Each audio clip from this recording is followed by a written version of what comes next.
今日の焚き火ランチはポトフ、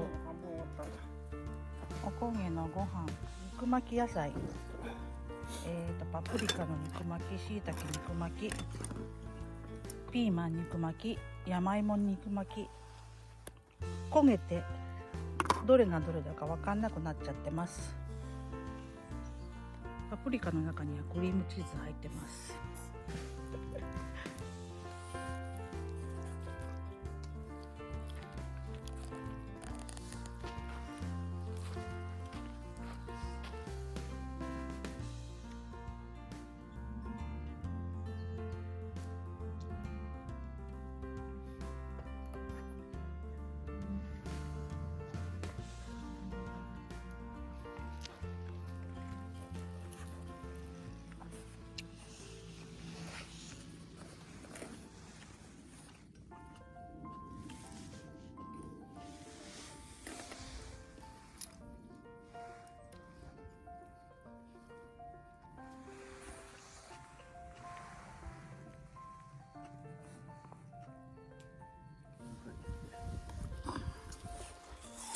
あちらの上を通りながら。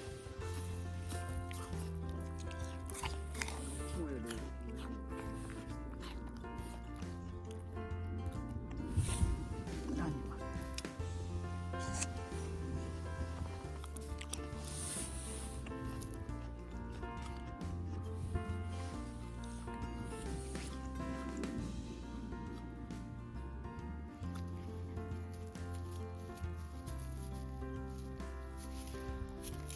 リモくん土食べない。